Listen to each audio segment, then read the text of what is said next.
경제 소식을 빠르고 친절하게 전달해 드립니다. 오늘 굿모닝 경제는 유혜미 한양대학교 경제금융대학 교수와 함께합니다. 어서 오세요. 교수님, 오늘 주간 경제 일정부터 좀 짚어보겠습니다. 이번 주 눈에 띄는 일정이 일본은행의 금융정책 결정 회의인데 이 기준금리 결정이 될 것 같은데 현재 수준이 어떤 정도 수준입니까? 네, 일본은행이 이번 주에 이제 금융정책 결정 회의를 여는데요. 지금 현재 일본의 기준금리 수준은 마이너스 0.1%입니다. 그래서 우리가 마이너스 금리라는 게 얘기는 많이 들어보셨을 텐데 무엇인가 궁금하실 텐데 일본에서도 이제 시중은행이 중앙은행의 예금의 일부를 예치를 합니다. 그럼 이 예금을 예치했을 때 이제 금리를 지불을 하게 되는데요. 중앙은행에서 원래는 이제 양의 금리 즉 뭐 0.1%라든지 이렇게 지급을 하게 돼 있는데 지금 현재 일본은행은 마이너스 0.1% 따라서 중앙은행이 시중은행의 금리를 지불하는 것이 아니라 오히려 시중은행이 중앙은행에 예치하면서 0.1%만큼 이자를 내게 되는 거거든요. 그래서 이 이유는 그만큼 이제 중앙은행이 예치하는 돈에 대해서 비용이 발생하게 되면 시중은행들이 중앙은행에 예치하기보다는 이것은 이제 대출을 활용해서 시중에 이제 자금을 풀게 되는 거죠. 따라서 시중의 자금이 좀 원활하게 돌고 유동성을 공급하기 위해서 이렇게 약간 극단적인 마이너스 금리 정책을 현재 사용하고 있습니다. 일본은. 네, 그럼 일본이 이 마이너스 금리를 좀 계속 유지하고 있는 이유는 좀 어떤 게 있을까요? 아무래도 이제 일본 경제가 장기적으로 이제 불황이 계속되고 있는 디플레이션에서 좀처럼 벗어나지 못하고 있기 때문에 이 디플레이션에서 벗어나서 일본 경제를 회복시키기 위한 그런 이제 정책의 일환으로 마이너스 금리가 도입이 된 거거든요. 그래서 2016년 1월부터 도입이 됐으니까 벌써 만 7년 정도 이제 됐죠. 그런데 이제 저금리를 계속해서 유지를 하고 있었지만 그동안 그래서 일본 경제가 계속해서 그러면 회복됐는지 화랑으로 접어들었는지 보면 반드시 그렇지가 않거든요. 그래서 아직까지도 저금리를 포기하지 못하고 자칫 다시 디플레이션 압력이 이제 커질까봐 계속해서 이제 마이너스 금리를 유지하고 있습니다. 일본은행은. 그 방금 간단하게 짚어주셨는데 전 세계 주요 국가들은 일단 고물가 때문에 금리를 지금 높이고 있거나 동결하거나 이런 상황이란 말이죠. 일본의 저금리가 왜 유독 문제가 되는 걸까요? 일본이 이렇게 저금리로 계속해서 지속하다 보니까 여러 가지 부작용들이 좀 쌓이고 있습니다. 이제 일단 첫 번째로는 그간 세계 여러 선진국들이 금리를 높여서 인플레이션에 대응하려고 했던 거거든요. 근데 이 인플레이션이 일본을 비껴갔느냐 하면 꼭 그렇지는 않습니다.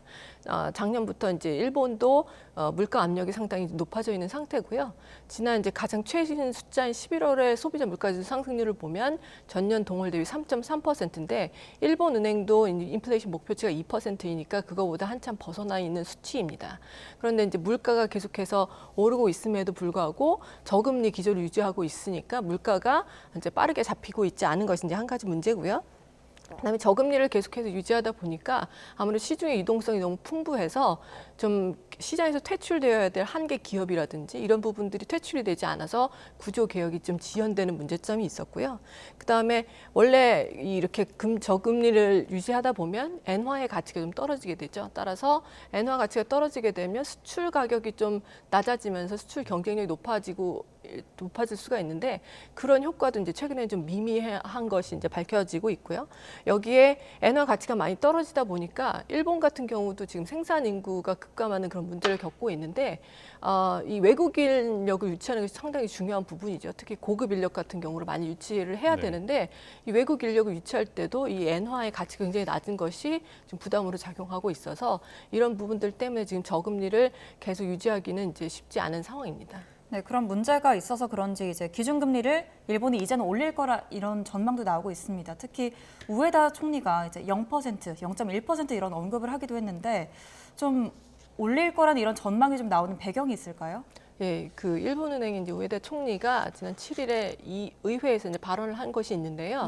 이제 올해 말부터 내년까지 좀 통화 정책이 어려움을 겪을 것이다라고 얘기를 했는데 이 부분이 통화 정책 기조 전환을 이제 시사한 것이다라는 그런 이제 관측들이 나오고 있고요. 그래서 이 저금리를 계속해서 유지하다 보니까 이제 엔화 가치가 떨어지고 그것 때문에 수입 물가가 올라가면서 물가가 좀처럼 꺾이지 않고 또 앞서 말씀드린 여러 가지 이제 문제가 나타나고 있기 때문에 일본 은행도 이렇게 이제 저금리 좀 벗어나서 통화 정책의 기조를 전환해야 되는데 워낙에 오랫동안 저금리를 유지하다 보니까 이것을 변경을 했을 때 과연 경제에 어떤 혼란이 일어날지를 이제 가늠하기가 어려운 상황이거든요. 하지만 이제 차근차근 지금 그 단계를 밟아 나가면서 내년에는 이제 저금리에서 벗어나서 통화정책 기조 전환이 있을 것이다라는 이제 전망이 많이 나오고 있고요. 그것을 위해서 사전 밑작업으로 뭐 총리라든지 아니면 일본은행 관계자들이 이런 내년에 이제 통화정책 기조 전환에 대해서 어느 정도 이제 시사하는 그런 발언들을 하고 있는 상황입니다. 그러면 이번 금융정책 결정 회의에서 바로 금리를 올리거나 할 가능성은 좀 낮아 보이는 거죠? 예, 당장 이번에 이제 정책 회의에서 그런 이제 결정이 내려지기는 좀 쉽지 않아 보이고요. 네. 아무래도 이 기준금리가 마이너스에서 이제 0%로 그냥 0으로 된다는 것도 사실은 금리가 인상되는 거지 않습니까? 그러니까 이것이 그동안 7년 정도 지속됐던 마이너스 금리가 해제된다는 것이 경제에 불러올 파장을 생각했을 때 이거를 이제 갑자기 서프라이즈로 하기는 좀 어려운 측면이 있고요. 따라서 이것에 대해서 사전 밑작업도 하고 그다음에 그것을 시사하는 발언도 하면서 경제 주체들이 좀 여기에 대응을 할 수 있도록 하기 위해서 그런 단계를 밟아 나갈 것이기 때문에 당장 이번에서는 아니고 대신에 이번 회의에서는 과연 내년의 통화 정책에 대해서 어떤 시사점을 줄 수 있는 발언을 할 것인지 여기에 좀 주목이 되고 있는 상황입니다. 네, 그러면 이제 회의에서 정책이 발표되고 조금씩 변화가 생기면 지금의 이제 최근에 그 슈퍼 엔저 현상이 좀 막을 내릴 수 있을까요? 예, 그럴 것으로 생각이 됩니다. 네. 일단 최근에 거의 한 달 사이에 엔화 가치가 상당히 많이 올랐거든요. 그래서 1달러당 이제 엔화 가치를 나타내는 이제 엔달러 환율을 보면 사실은 한 달 전만 하더라도 155엔이 넘었습니다. 1달러당. 그래서 사상 최저치였거든요. 엔화의 가치가. 그런데 최근에는 이제 144엔 정도로 이제 굉장히 많이 내려왔습니다. 그래서 상당히 내려왔는데 이거는 이제 미 연준에서 이제 금리가 사실은 이제 더 이상 인상할 일은 없다. 따라서 내년에는 금리 인하를 고려하고 있다는 내용이 이제 발표가 되면서 이제 일본과 미국 간의 금리 격차가 이제 앞으로 줄어들 것으로 예상되기 때문에 엔화 가치가 오르고 이제 미 달러화의 가치가 이제 떨어진 측면이 있었는데요. 앞으로 이제 일본 은행에서 금리를 인상하는 것으로 이제 정책을 기조를 변환하면 이것 때문에 엔화 가치가 더 오르게 될 것이고요. 여기에 더 덧붙여서 엔화 가치를 올릴 수 있는 요인 중에 하나가 엔캐리 트레이드라고 하는 것이 있습니다. 그동안 이제 일본 은행이 굉장히 기준금리를 낮게 오랫동안 유지하다 보니까 일본에서 돈을 빌리는 것이 굉장히 저렴한 거죠, 비용이. 그래서 투자자들이 일본에서 이제 엔화를 빌려서 낮은 금리로 엔화를 빌린 다음에 뭐 미국의 국채라든지 네. 호주 국채라든지 이렇게 높은 금리를 지불하는 이제 투자처에다 투자를 한 거죠. 이걸 엔캐리 트레이드라고 하는데요. 이제 일본에서도 기준금리가 올라가면서 시장금리가 올라가게 되면 더 이상 이제 일본에서 빌린 돈을 계속해서 다른 데 투자하기보다는 이제 갚아야 될 거 아니겠습니까? 네. 그러니까 갚기 위해서는 엔화에 대한 수요가 올라갈 것이고 따라서 엔캐리 트레이드가 청산되면서 엔화 가치가 더 올라갈 수 있기 때문에 엔화 가치는 이제 내년에는 상당 수준으로 좀 올라가지 않을까 하는 생각을 하고 있습니다. 네, 또 하나 눈에 띄는 일정 하나 살펴보겠습니다. 미국의 마이크론이라는 기업의 실적 발표인데 현지 시간 20일 발표 예정인데요. 이 왜 마이크론이라는 기업의 실적에 저희가 주의를 기울여야 할까요? 예, 마이크론이라는 이제 기업이 어떤 기업인지 좀 아셔야 될 텐데요. 이 마이크론이라는 기업도 반도체 기업입니다. 그러니까 반도체를 흔히 메모리 반도체인지 비메모리 반도체로 구분을 하는데 메모리 이제 업계에서 굉장히 이제 유명한 업체고요. 세계 3위 업체라고 보시면 됩니다. 그럼 1위와 2위 업체는 어디냐? 삼성전자와 SK 하이닉스입니다. 그래서 D램을 이제 굉장히 많이 이제 양산해서 판매하고 있는 이제 마이크론이라는 업체가 있는데요. 그래서 이 마이크론이라는 업체가 이제 20일에 실적을 발표하게 되는데 그 실적이 향후 이제 삼성전자와 SK 하이닉스의 실적도 미리 볼 수 있는 선행 지표이기 때문에 마이크론의 실적에 지금 주목을 하고 있는 것인데요.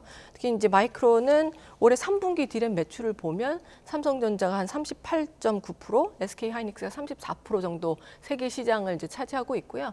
마이크론이 22%니까 좀 격차는 나긴 하지만 그래도 세계 3위 업체고요.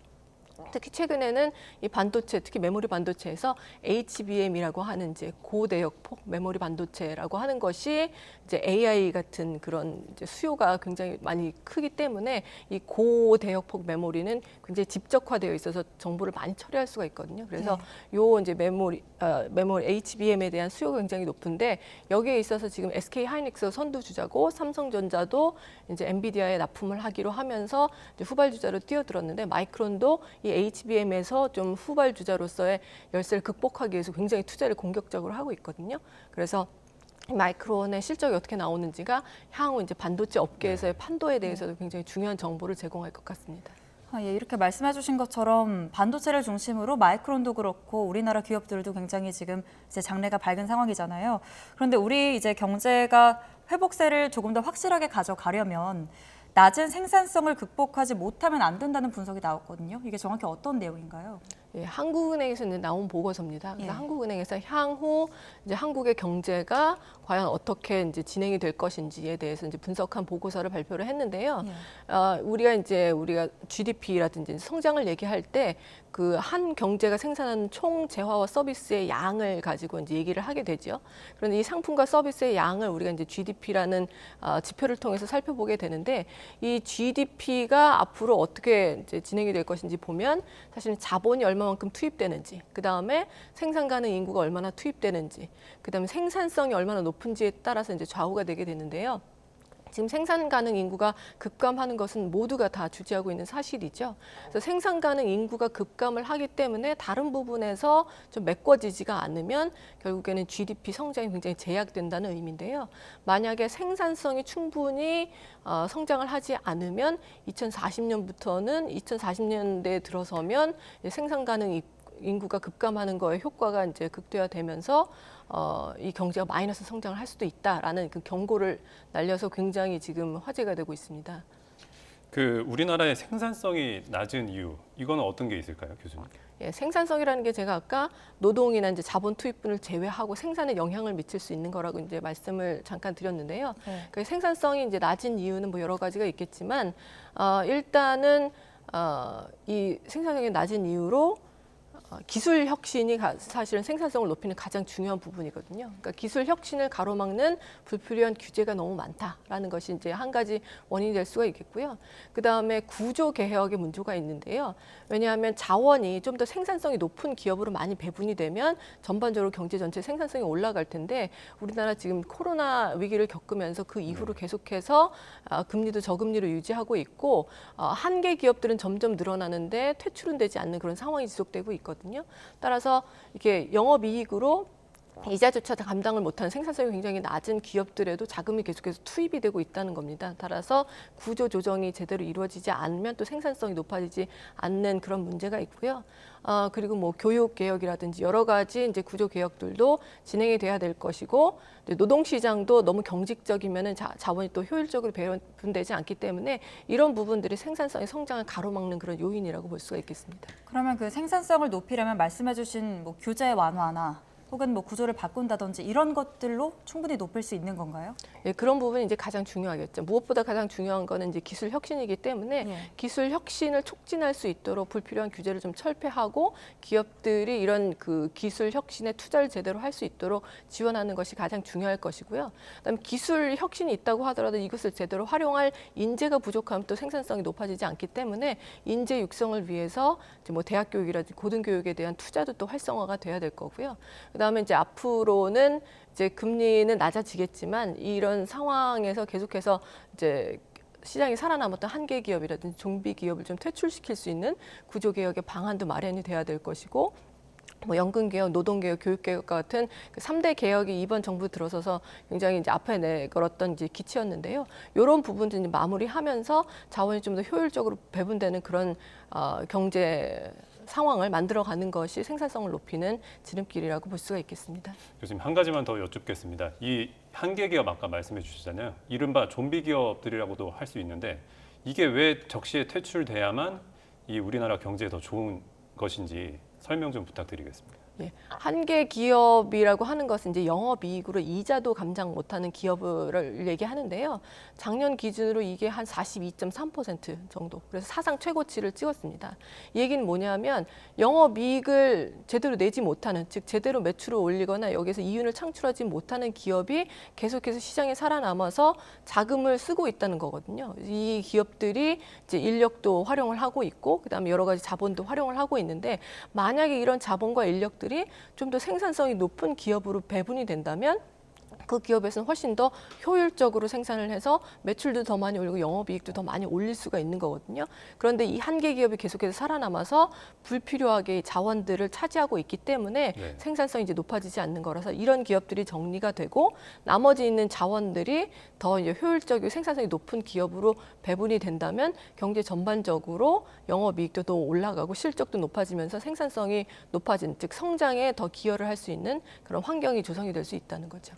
네, 알겠습니다. 교수님, 오늘 굿모닝 경제는 여기까지 듣겠습니다. 지금까지 유혜미 한양대학교 경제금융대학 교수와 함께했습니다. 교수님 고맙습니다. 감사합니다.